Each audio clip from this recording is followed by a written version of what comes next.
welcome to the online classes.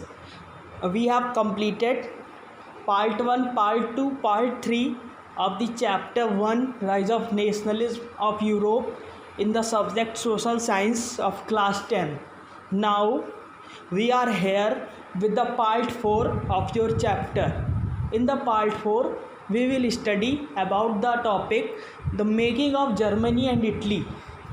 इस topic में हम पढ़ेंगे कि जर्मनी और इटली जो नेशन था वो कंप्लीट नेशन के जैसे एग्जिस्ट कब हुआ। उसके पहले वो छोटे छोटे किंगडम्स में बटा था। जिस तरह की जर्मनी और इटली को इस समय हम जानते हैं, वर्ल्ड मैप में देखते हैं, उस तरह का जर्मनी और इटली उस टाइम नहीं था। तो बाद में उसका निर्माण कैसे हुआ, किस किस लोगों का उसमें योगदान था, उन सब के बारे में हम स्टडी करेंगे। Then let's start. The first topic is unification of Germany. सबसे पहले फर्स्ट हम पढ़ेंगे जर्मनी के यूनिफिकेशन के बारे में, जर्मनी के एकीकरण के बारे में। After 1848, nationalist sentiments often were promoted by conservative for capturing state power and political domination over Europe. 1848 के बाद जो नेशनलिस्ट सेंटिमेंट्स थे, जो लोगों के अंदर राष्ट्रवादी भावनाएं आ गई थी। राष्ट्रवादी भावनाएं कैसे आई थी, इस सब के बारे में हम पिछले पार्ट्स में पढ़ चुके हैं कि लोग किस किस चीज़ ने लोगों के अंदर राष्ट्रवाद की भावना को, राष्ट्रवाद की फीलिंग को जगाया। अब जो राष्ट्रवाद की भावना थी 1848 के बाद उसे कंजर्वेटिव लोग यूज़ करने लगे। मतलब जो रूढ़वादी लोग थे, हमने कंजर्वेटिज्म के बारे में भी पढ़ा है पिछले पार्ट में। तो जो कंजर्वेटिव थे अब वो नेशनलिज्म की भावना का फ़ायदा उठाने लगे और वो इसका फ़ायदा उठाकर स्टेट पावर और पॉलिटिकल डोमिनेशन अपना कायम करना चाहते थे पूरे यूरोप पर, और उन्होंने कुछ हद तक ये किया भी। In Germany nationalist feelings were wide spread among middle classes. Germany में जैसा कि हम लोग ने भी पढ़ा है कि मिडिल क्लास का अहम योगदान था इस सब मूवमेंट्स में, कि उन्होंने अपने अंदर तो नेशनलिज्म की भावना को जगाया ही और अदर क्लास के लोगों में भी इस भावना को जगाने की मदद किया और इसमें अहम योगदान दिया। So we can say that there is a lot of contribution of middle classes in rising the nationalism feeling in the people of Europe. तो मिडिल क्लास जो थे उनके अंदर नेशनल फीलिंग्स वाइड स्प्रेड थी, दूर दूर तक फैली थी। Try to unite the different regions of the German confederation into a nation state government by an elected parliament. जैसा कि हम लोगों ने फ्रैंकफर्ट पार्लियामेंट के बारे में पढ़ा था, तो ऐसे जो जर्मनी में थे उन लोगों ने क्या किया कि वो एक इलेक्टेड पार्लियामेंट के द्वारा एक यूनाइटेड नेशन बनाना चाहते थे। मतलब जो जर्मनी के राज्य इधर उधर बिखरे पड़े थे, उनके किंगडम्स, उनकी ड्यूकीज, तो उन सबको मिलाने का काम मिडिल क्लास करना चाहते थे। Prussia took on to the leadership of the movement for national unification. अब प्रशिया जो उसी का एक राज्य था वो आगे आया कि अब उसने ये जिम्मा उठा लिया कि अब हम इस राष्ट्र को यूनिफाई करेंगे, मतलब एकीकरण करेंगे, सबको मिलाकर एक बड़ा सा शक्तिशाली देश बनाएंगे। तब Prussia chief minister Otto von Bismarck, बड़ा इम्पॉर्टेंट नेम है इनका, Otto von Bismarck. Right side में आप इनकी पिक्चर भी देख सकते हैं। ये चीफ मिनिस्टर थे प्रशिया के। तो ये हेड बने और उसको लीड किया। was the architect of this process with the help of Prussian army और ब्यूरोक्रेसी की मदद से। मतलब प्रशिया की जो सेना थी, आर्मी थी, और ब्यूरोक्रेसी कहते हैं जहाँ पर ऑफिशियल्स का ज़्यादा हुक्म चले, उनका आदेश माना जाए।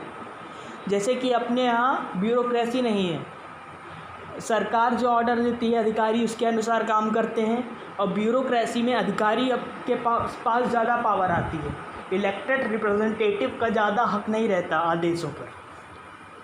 तो उन्होंने ब्यूरोक्रेसी और प्रशिया की सेना की मदद से ये सब काम किया।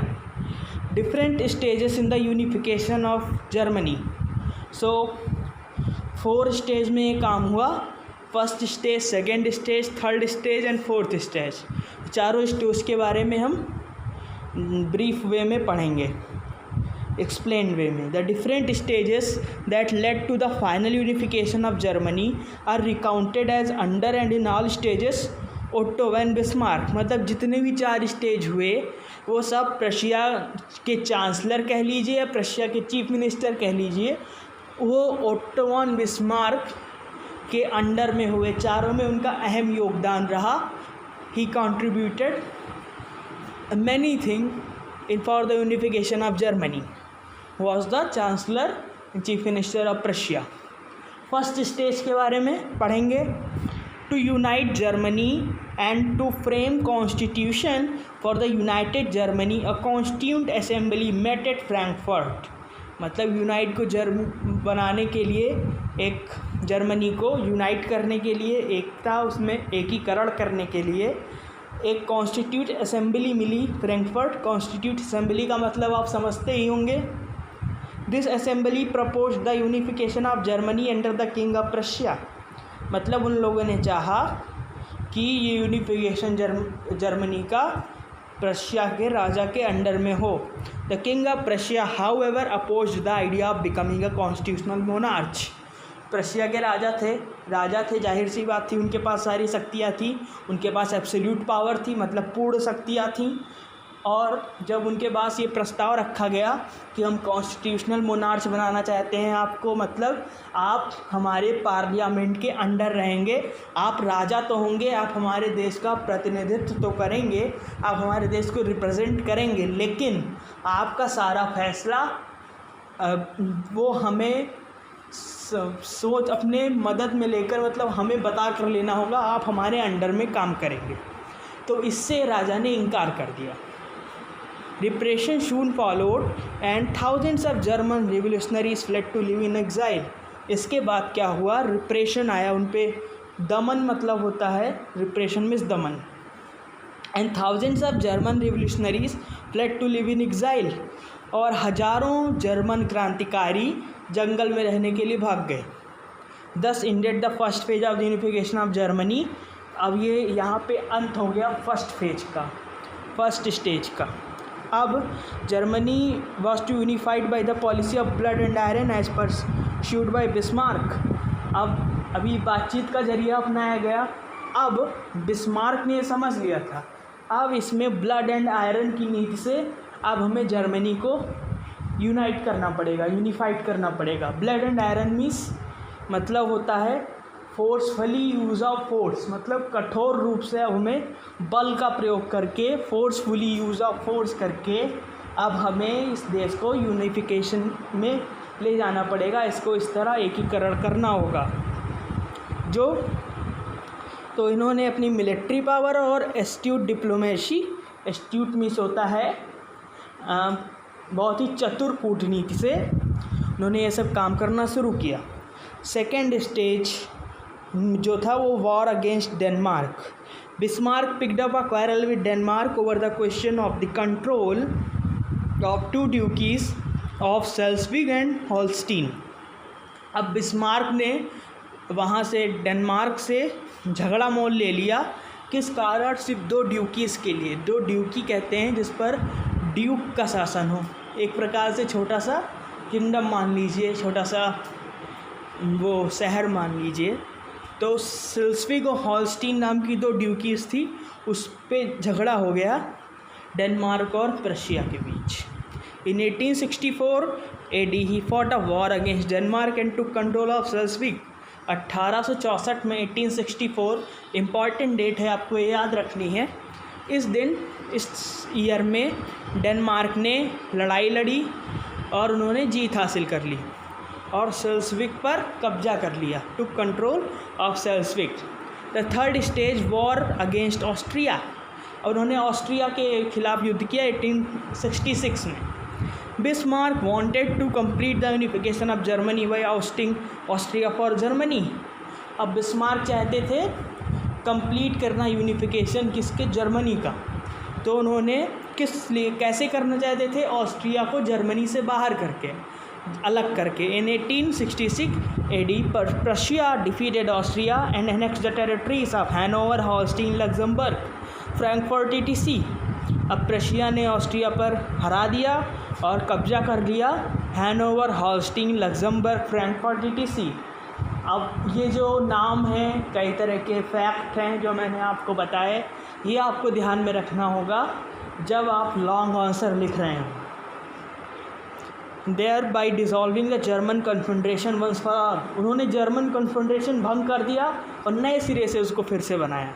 It paved the way for subsequent unification of Germany, इसने रास्ता पक्का कर दिया, आसान कर दिया। सब्सिक्वेंट मतलब आगे यूनिफिकेशन के लिए जर्मनी के। फोर्थ स्टेज हुआ वॉर अगेंस्ट फ्रांस, अब इन्होंने फ्रांस के खिलाफ युद्ध लड़ा 1870 से 1871 में। 1870 AD में प्रशिया ने फ्रांस को हरा दिया और एल्सेस और लॉरेन पर कब्जा कर लिया, उसको हासिल कर लिया।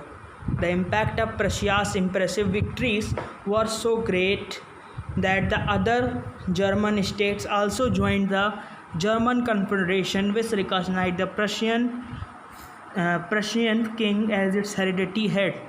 और अब क्या हुआ, जो प्रशिया की इम्प्रेसिव विक्ट्री थी उसका प्रभाव ये हुआ कि जो अदर जर्मन स्टेट थे वो भी आके जर्मन कन्फेडरेशन में डर के माने कह लीजिए, अपनी इच्छा से कह लीजिए, आके किसी न किसी तरह जर्मनी के संघ में शामिल हो गए, जर्मनी का हिस्सा बन गए। और इसने प्रशिया के किंग उसके हेरिडिटी हेड बने। मतलब हेरिडिटी मतलब अब वो राजा है, उनके बाद उनका लड़का राजा होगा, उसका लड़का राजा होगा, ऐसे वाला हेरिडिटी किंग हेड। तो अगली टॉपिक पे चलते हैं, यूनिफिकेशन ऑफ इटली। जर्मनी की बात की हमने अभी, तो अब इटली की बारी है। During the middle of 19th century Italy was divided into 7 states. 19वीं सेंचुरी के दौरान इटली 7 स्टेट्स में बटा था। Out of which only 1 state Sardinia Piedmont was ruled by an Italian princely house. कोई एक स्टेट था, उसका नाम था सार्डिना पेडमोंट, वही सिर्फ इटली के प्रिंसली हाउस, मतलब इटली के जो राजा हुआ करते थे, इटली के राजशाही परिवार के अंडर में सिर्फ एक स्टेट था। तो ये स्टेट का नाम आपको याद रखना है, क्योंकि ये आपके क्वेश्चन में, वेरी शॉर्ट क्वेश्चंस में, ऑब्जेक्टिव में पूछा जा सकता है। Contribution of famous personalities in unification of Italy were Giuseppe Mazzini, count Camillo di Cavour. ये 2 लोग हैं और आगे भी 2 लोग मिलेंगे। During the 1830s Giuseppe Mazzini had sought to put together a coherent programme for a unitary Italian republic. Giuseppe Mazzini ने मांग की किसके लिए, कोहेरेंट प्रोग्राम। एक कोहेरेंट मीन्स होता है जो एक दूसरे से मिले, ससंगत कार्यक्रम की, एक यूनिटरी इटालियन रिपब्लिक, एक एकीकृत, यूनिटरी मतलब यूनिफाइड, एकीकृत इटालियन रिपब्लिक की, गणराज्य की। ही फॉर्म्ड 2 अंडरग्राउंड सोसाइटी, उन्होंने 2 अंडरग्राउंड सोसाइटी बनाई। एक का नाम था यंग इटली, वो मार्सेल्स में बनाई, और सेकंड यंग यूरोप ब्रेने में बनाई। तो ये 2 सोसाइटीज़ का नाम और 2 स्थान का नाम आपको याद रखना है, किसने बनाई, इनका नाम याद रखना है। Metternich described him the most dangerous enemy of our social order. Metternich ने इन्हें कहा मोस्ट डेंजरस, सबसे खतरनाक शत्रु उनके सामाजिक रीति रिवाजों का, ऑर्डर, सामाजिक सिस्टम का। काउंट कैमिलो डी कैवर, सबसे बढ़िया रोल किया काउंट कैमिलो डी कैवर ने। इनको ही माना जाता है मेन लीड में इटली के यूनिफिकेशन के लिए। The unification of Italy owned much to the diplomacy of the chief minister Cavour, who became the prime minister of Piedmont from 1850 to 1860. Thou at actful diplomatic alliance with France engineered by Cavour, Sardina Piedmont succeeded in defeating the Austrian forces in 1859.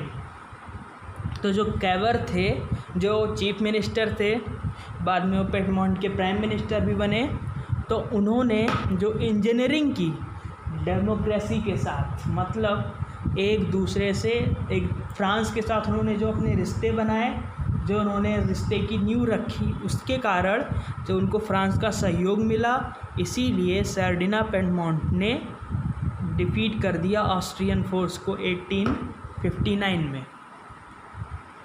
Giuseppe Garibaldi, he was a center figure in the unification of Italy. In 1833 he met Mazzini and joined the Young Italy movement. इन्होंने जो Giuseppe Mazzini ने जो young Italy movement चलाया था उसमें शामिल हो गए। और he participated in a Republican uprising in Piedmont in 1834. तो एक रिपब्लिकन अपराइजिंग में भी पेडमोंट में पार्टिसिपेट किया उन्होंने। He supported Victor Emmanuel II for his effort to unify Italian states. 1860 he led the famous expedition of 1000 to South Italy with his Red Salt Army. इन्होंने famous expedition किया for the 1000 famous expedition miss, उसमें विद्रोह 2000 to south Italy के लोगों में वहाँ पे red Salt army भेजकर 1867 में उन्होंने आर्मी को लीड किया, सबसे आगे रहे मोर्चे पर रोम को छुड़ाने के लिए पेपल स्टेट से। जो पोप होते हैं, आप नेट पे सर्च करिएगा पोप के बारे में, आपको उनके बारे में बहुत ही जानकारी मिलेगी। कैथोलिक चर्च सिस्टम से कुछ रिलेटेड है ये। उसके बाद French garrison was स्टेटिंग of French garrison था, एक नाम है। इन 1870 France withdrew it's troops and PayPal states और फाइनली ज्वाइन टू इटली। और फ्रांस ने अपनी सेना हटा ली और पेपल स्टेट जो पोप का जितना राज्य था सब इटली में शामिल हो गया। अब हेडिंग आती है obstacles in the way of the Italian unification. Obstacles में रुकावटें क्या क्या आई। Division of Italy into many states, Italy कई सारे राज्यों में बटा था और उनके बीच आपस में झगड़ा किया करते थे सब, तो आपस में जल्दी से मिल नहीं पा रहे थे। और foreign rule, foreign countries like France and Austria established their rule for a great part of Italy. Napoleon the French emperor had conquered the whole of Italy. Thus, the foreign rule was a great hindrance in the way, hurdle in the way of the Italian unification. ऊपर से हमारे ऊपर foreign rule था उन लोगों के ऊपर, तो इसी कारण वहाँ पे यूनिफिकेशन करना बहुत मुश्किल हो गया था। एक बार तो नेपोलियन ने पूरा का पूरा इटली कब्जा कर लिया था, तो जो फ्रांस और ऑस्ट्रिया जैसी ताकतें थीं जो इटली पर शासन कर रही थीं, तो इसी कारण ये सबसे बड़ा हर्डल था, रुकावट था इटली की यूनिफिकेशन के लिए। अब कांग्रेस ऑफ वियना, जब नेपोलियन का अंत हो गया, डाउनफॉल हुआ, the Congress of Vienna once again divided Italy. उन्होंने इटली को छोटे छोटे राज्यों में बांट दिया और ग्रेट हैवोक प्ले किया रोल, मतलब बड़ी रुकावट का सर्वनाश कर दिया उसका, इटली के यूनिफिकेशन के टास्क के कार्य का। पोप ऑफ रोम, जिसकी हमने चर्चा की, पेपल स्टेट्स, वही pope of Rome was keeping Rome, अपने पास रोम रख रहे थे और उसके जुड़ी हुई टेरिटरीज़ को अंडर हिज डोमिनेंस, अपनी प्रभुसत्ता के अंदर, अपने प्रभाव के अंदर रखना चाह रहे थे। वो भी एक ग्रेट हर्डल प्रोवाइड कर रहे थे हम उन लोगों को इटली के यूनिफिकेशन के लिए, इटली के एकीकरण के लिए। रिएक्शनरी रूल्स, प्रतिक्रियावादी नियम, एक दूसरे के ऊपर क्रिया प्रतिक्रिया करना भी इटली के यूनिफिकेशन के लिए हर्डल था। जो विपक्षी थे वो भी शासन वालों की बात नहीं मान रहे थे, एक दूसरे के ऊपर क्रिया प्रतिक्रिया होती रहती थी, एक्शन रिएक्शन होता था, इसीलिए वो भी एक ग्रेट हर्डल था इटली के यूनिफिकेशन के लिए। आपकी जो अगली टॉपिक है different stages in the unification of Italy. जैसे मैंने आपको पहले बताया, the credit for the unification of Italy goes to the Sardinian prime minister Cavour. Cavour को इसका क्रेडिट जाता है इटली के यूनिफिकेशन का। Who like the German chancellor Bismarck, जो काम जर्मन चांसलर बिस्मार्क ने किया था जर्मनी के यूनिफिकेशन के लिए, वही काम यहाँ पर कैवर ने किया, प्राइम मिनिस्टर कैवर ने किया इटली के यूनिफिकेशन के लिए। और उन्होंने सिमिलर पॉलिसी अपनाई, युद्ध की और डिप्लोमेसी की भी। By supporting France and England against Russia in the Crimean war, जो 1854 से 1856 तक हुआ, Cavour had extracted their reciprocal support against Austria. उन्होंने रेसिप्रोकल सपोर्ट एक्सट्रैक्ट कर लिया, निकाल लिया ऑस्ट्रेलिया के खिलाफ। In 1859 he attacked Austria and got Lombardy for Sardinia. उन्होंने लैम्बार्डी पा गए वो। Later on the state of Tuscany, Modena, Parma and the papal states also joined hands with सर्डिना। सर्डिना से इन राज्यों ने हाथ मिला लिया, जो जो नाम मैंने अभी बोला। Meanwhile Garibaldi marched into the islands of Sicily and later onto the Naples with his revolutionary forces and liberated these kingdoms to join Sardinia। जो गैरिबाल्डी थे उन्होंने भी अच्छा काम किया, वो लीड कर रहे थे फोर्सेस को, कई सारे राज्यों में गए, मार्च किया, उनको विवश कर दिया उन किंगडम्स को कि वो जाके सर्डिविया को ज्वाइन करें, उनमें शामिल हो जाएं। In 1866 AD, as a result of the Prusso-Austrian War, Venetia was also given to Sardinia for rendering help to Bismarck. Subsequently, in 1870 AD, France vacated Rome during the Franco-Prussian War. Thus, Rome also became a part of Sardinia, and this way, and final unification of Italy was also achieved in 1871 AD. इसमें जो प्रूसो Austrian वार हुआ, Venetia सर्डिविया को दे दिया गया Bismarck की help करने के लिए।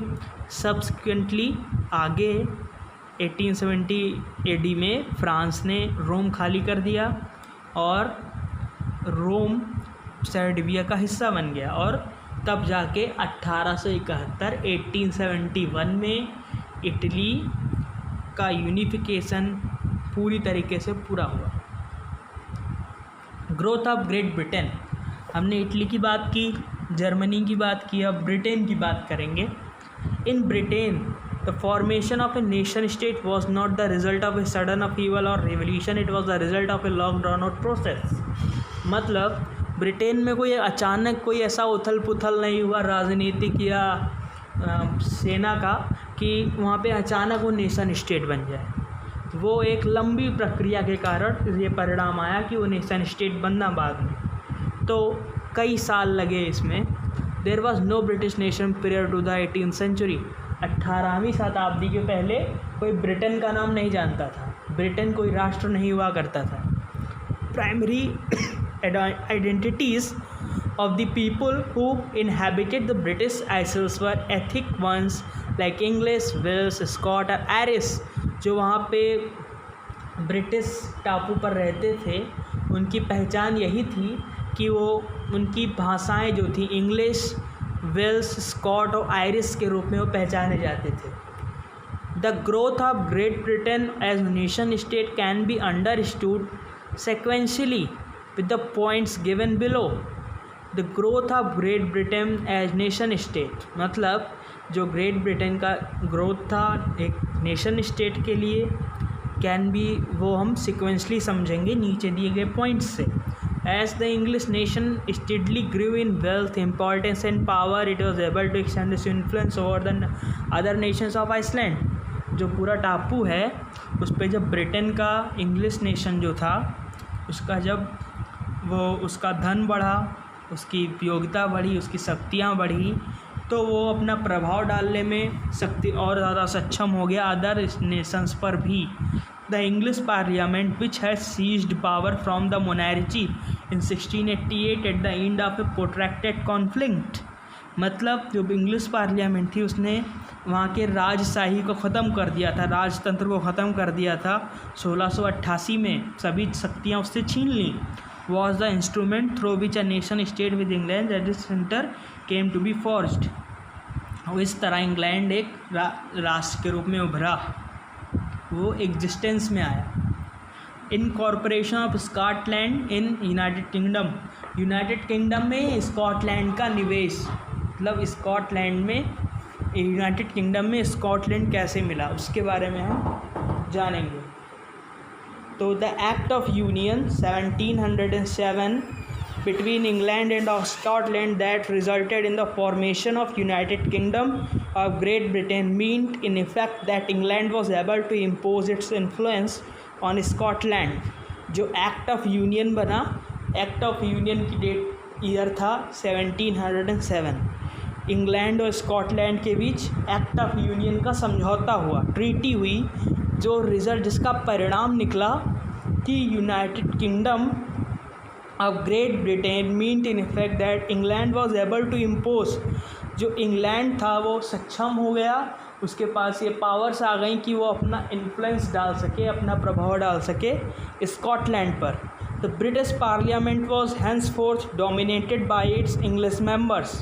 The British parliament was henceforth dominated, जो ब्रिटिश पार्लियामेंट थी अब वो अपना प्रभाव डाल रही थी, इंग्लिश मेंबर्स के पास सारी शक्तियाँ अब आ गई थी। मतलब जो इंग्लिश मेंबर्स थे वो ब्रिटिश पार्लियामेंट में सबसे ज़्यादा शक्तिशाली हुआ करते थे, पावरफुल थे। The growth of a British identity meant that Scotland's distinctive culture and political institutions were systematically suppressed. जो वहाँ पे स्कॉटलैंड की डिस्टिंक्टिव मतलब जो प्रमुख का कल्चर था, पॉलिटिकल राजनीतिक संस्थान थे, वो सब धीमे धीमे सिस्टम में सप्रेस दबा दिए गए। The Catholic clans that inhabited the Scottish highland suffer terrible repression whenever they attempt to assert their independence. जो कैथोलिक कुलीन वंश था, उनकी जो एरिस्टोक्रेसी थी, जब वो अपनी स्वतंत्रता की मांग करते थे तो उन्हें दबा दिया जाता था, उन्हें चुप करा दिया जाता था।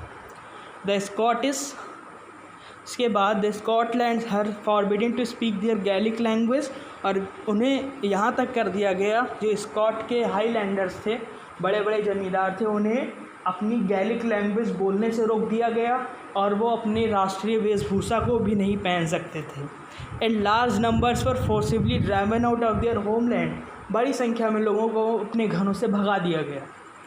इनकॉर्पोरेशन ऑफ आयरलैंड, अब आयरलैंड की बात है। Ireland suffered in the similar fashion, Ireland के बाद भी यही हुआ, उसके साथ भी यही हुआ, इंग्लैंड ने उसे भी नहीं छोड़ा।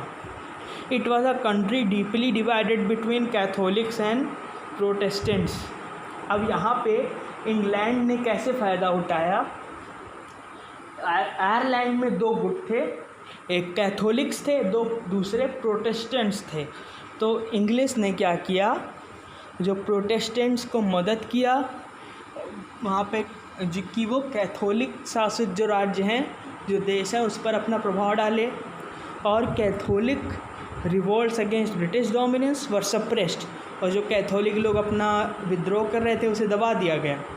After a failed revolt led by Wolfe Tone and United Irishmen, जो वॉल्फटोन थे, यूनाइटेड एरिसमैन ने जिसको लेड किया था, मतलब जो तमाम आयरलैंड के लोगों द्वारा जिसका नेतृत्व कर रहे थे वॉल्फटोन, उसको दबा दिया गया। Ireland was forcibly incorporated into the United Kingdom in 1801। Important date है कि आयरलैंड कब पूरी तरीके से मिला यूनाइटेड किंगडम में, तो ईयर है 1801। A new British nation was forged through the propagation of a dominant English culture. The symbols of this new Britain, the British flag, Union Jack. National anthem है उनका God save our noble king. मतलब यहाँ से एक नया British nation आया, एक dominant English culture का, जिसका पूरा कल्चर डोमिनेंट था मुख्य रूप से इंग्लिश में, इंग्लिश कल्चर था उनका। तो सिंबल उनके बने, ब्रिटिश फ्लैग का नाम है उनके यूनियन जैक, उनका नेशनल एंथम है God save our noble king. English language हर तरफ प्रमोट की गई, और older nation survived only as subordinate parent partners in the nation. मतलब जो ओल्ड के पुराने साथी थे, सबऑर्डिनेट थे, वो सिर्फ वैसे ही मिला लिए गए, उनके सहयोगी के रूप में थे, उनके पास कोई अधिकार नहीं था। वो भी फोर्स्ड थे कि उन्हें इंग्लिश कल्चर में अब रहना है। तो आपका ये टॉपिक भी ख़त्म हुआ, your topic has been ended now, and only 2 topics have been left. First is the visualizing of a nation, and second is nationalism and imperialism, which be ended in some time, and your chapter will be ended completely. Then there will be a test for this chapter. So thanks for watching, and for long answer you must read till the end.